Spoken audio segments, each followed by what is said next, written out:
Good morning, everybody. There's not much I can say, but the judge. Can you come this way? Sure. Okay, that's fine, right there. All right, there's not much I can say. The judge has made the call, and so next, Frisco PD will be finishing up their investigation. They will submit the case to my office. We will review it and ultimately present it to a grand jury. And so that's what's next. That's pretty much all I can say right now. We do our speaking in as far as the facts go in the courtroom. Many of you were in there, so you understand what was said. But this is a terrible tragedy for our entire, not just Frisco, but Collin County community.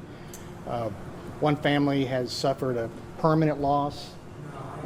It's the most unnatural thing for a parent to lose their child. It's permanent, it's profound, it's certainly premature, and it's the hardest thing that I think a human being can go through is to lose their child. The Anthony family has had a different kind of loss, but a loss nonetheless. But the judge has made her call, and we look forward to continuing the process and looking forward to reviewing all the facts of the case that Frisco PD is coming up with and present it to a grand jury. What we're concerned about as prosecutors is justice, truth, and accountability. And so we will go where the facts lead us. Thank you so much. Could you speak about the security and the vitriol? Well, this has definitely rocked our entire community. And so it has struck a nerve in the community, and it's hard for everybody to be level-headed at a time like this. So that's where we come in. It's our job to be level-headed, to be fact-based, and to follow the truth wherever it leads. Thank you so much. And what is your name? Thank you. Yeah, that's the attorney. The attorney to the right. Attorney to the right.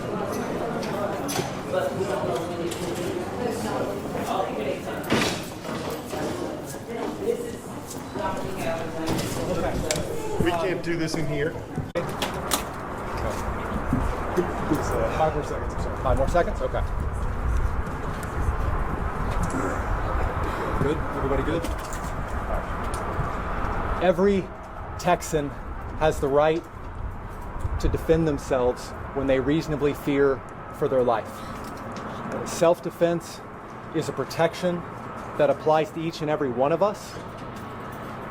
There are two sides to every story, and Karmelo is a 17-year-old kid and an excellent student. He is the captain of his track team. He is the captain of his football team.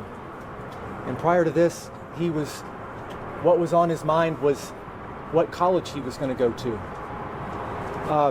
This is a tragedy all the way around for both families. Rushing to judgment, trial by public perception and trial by media is not how we ensure justice is done. We are confident that after a full investigation, that the truth will come out. Thank you. Mike, you took umbrage with the state's assessment that this was simple and brutal. Why so? Well, the fact of the matter is, like I said, there's two sides to every story, and we've only heard one side. In any criminal case, the police investigate, and the defense is always far behind that. And so it is a one-sided investigation to this point, and even that investigation is still ongoing. So to say that it happened this way or that way is just not accurate at this point. All of the facts are going to come out, and that's why our system of justice requires that we keep our minds open and we let the facts come out as they are after a full investigation. Is your client going to be able to make bond and get out today? I anticipate that he will be able to make bond. I can't speak to how quickly that will go. Funds, in the funds that have been raised are not quick to come out. And then, there's obviously a process to the release process once bond is posted. The big question that a lot of people have is why was this young man armed on school property? That's an understandable question, but it's not something that, frankly, we're prepared to even go into. This is something that I know the police and the prosecution want to get it right and want to have a full and fair investigation, and so do we. So it would be irresponsible for me or them at this point to start saying, this is what happened, this is why, anything. So I understand that's a big question. It's going to be a big question, and it's something that we will find out, and we ask that the public, as hard as it is, withhold judgment and let both of these families have justice, that let both of these young men, the Metcalf family and the memory of who they've lost, but also Karmelo, have a fair and full justice process. Ultimately, your feeling on the reduction of this bond, you feel it's fair? Yeah, I feel it's fair. Bond, as the judge said, is not supposed to be an instrument of oppression. It's not supposed to keep people in jail. It's not supposed to punish. It's supposed to ensure that a person shows up to court, complies with all conditions, and it's supposed to keep the community safe. So this is a large and substantial bond, and the judge has, I think, rightly imposed reasonable conditions that will ensure both. Supposed to be an instrument of oppression. It's not supposed to keep people in jail. It's not supposed to punish. It's supposed to ensure that a person shows up to court, complies with all conditions, and it's supposed to keep the community safe. So this is a large and substantial bond, and the judge has, I think, rightly imposed reasonable conditions that will ensure both Karmelo and the Anthony family's safety, but also the safety of the community. What was Karmelo's reaction today? He didn't seem very talkative toward you. And how has jail, I guess, been so far for this teenager? And is he on suicide watch or anything like that? I honestly can't speak to focused on the hearing and what was going on and what the judge was saying. I think we have to all remember Karmelo is a 17-year-old kid who's never been in any sort of trouble before.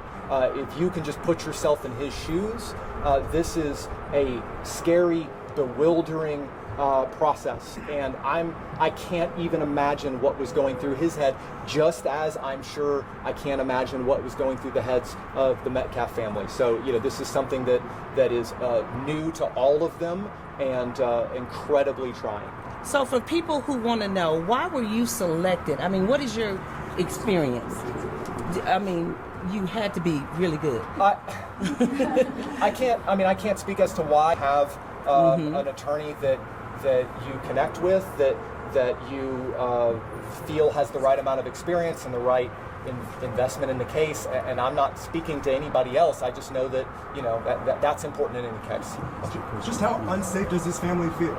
You mentioned it multiple times. Yeah, I mean, look, I'm not going to speak for them at this point, but I think you can imagine the press coverage on this case has been immense, and the online and public reaction has been immense, and unfortunately, as is common in our culture, especially lately, the vitriol and the public reaction one way or the other has been intense, and threats and talk of race war and all kinds of insanity isn't good for, obviously, the Anthony family. It's not good for the Metcalf family. It's not good for the peace and safety of our community. So, I would ask, and I know both sides would ask, that the temperature on this be allowed to come down. Rest in peace to the young man that lost his life.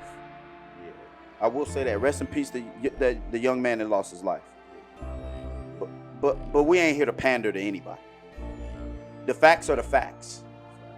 The police officer that unalived that dude or that kid or whatever, he had a sworn oath. And guess what? $300,000 bond. $300,000 bond. That other dude that had that AR-15 that took down 2 people in that public thing, in that public junction that they were at. $300,000 bond. But a minor with no priors gets $1 million bond. That's unconstitutional. That's unconstitutional.